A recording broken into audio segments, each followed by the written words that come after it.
This trick I'm about to show you has worked with so many of my clients that have come and seen me down here at the golf projects when they're really struggling to cure that slice. They've tried time and time again, especially out on the golf course now, we're playing a lot more, and they notice it just comes back, creeps back in their game over and over again. Until I showed them this sneaky trick that I worked out for my own game that I can implement into other people's games to help them fix this slice and start hitting straighter and longer tee shots. Keep and watch to find out what that is. So with any slice, we understand that clearly the club face is very much open to our swing path. That causes that left to right curvature in flight, and the more we over exaggerate this in our golf swings, the more we see it go and drift off to the right, and the worse the shot gets, which is so frustrating. And a lot of golfers start to think they need to try and twist the face so it's more closed to try and stop this from happening, over release and flip the hands on the way through to make sure this club face isn't staying open at impact, but they're forgetting another thing. They're forgetting the swing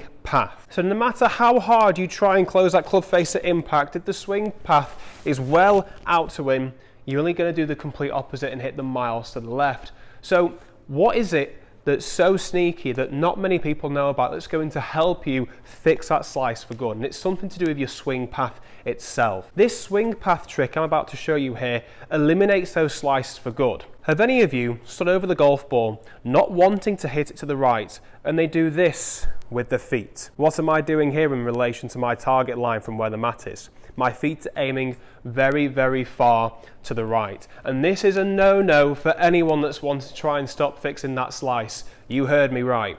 So if I was set up with that closed stance at setup, trying to encourage this draw shot, yeah, you could try and do that. You could try and bring the hands more on the inside in relation to that target line that you've set your feet up for, and try and really swing round on the way through, creating that in to out swing path with that early release to close the face off and hit that high bombing draw.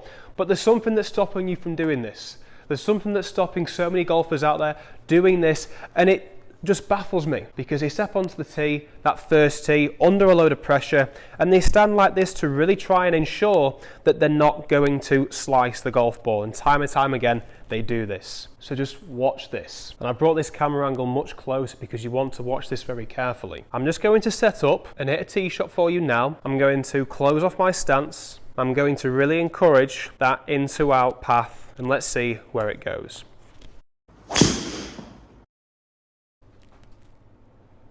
And look at that. That has gone way off to the right. Very low, very horrible, and well to the right. So what caused that? It's something to do with our upper body. So if I was to set up with the golf club now, at address, with that closed stance, trying to implement that in to out swing path, we noticed something happen in my downswing. And when I came to bring and transition the club into the downswing, this occurred.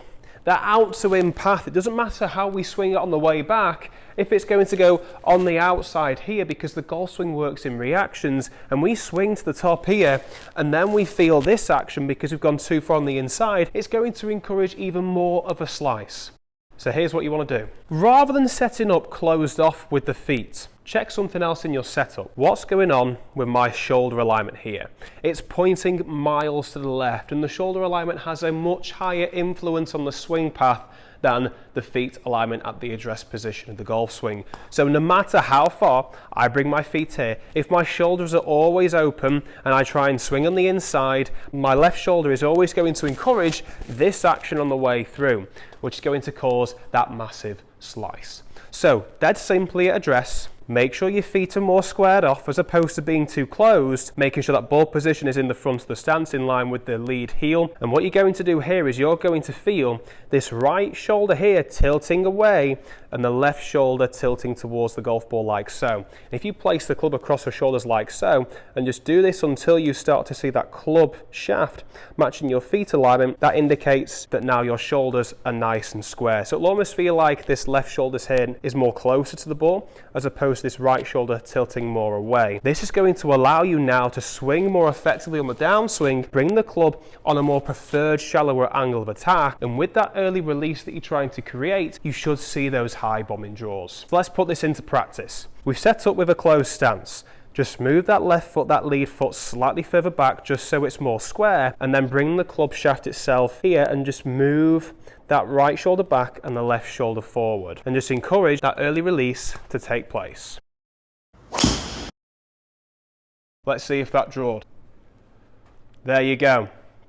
So I've been able to hit, maybe not quite high, but I've been able to hit that draw just from changing my shoulder alignment. So make sure you go ahead and give this a try. Let me know how you get on by commenting down below. It'd be great to hear back. Take this out onto the golf course by all means and implement this into your pre-shot routine. Hit a couple of shots, trust it. Try and get that early release as well, just to help with the club face angle, and we will see those high bombing draws. Cheers for watching.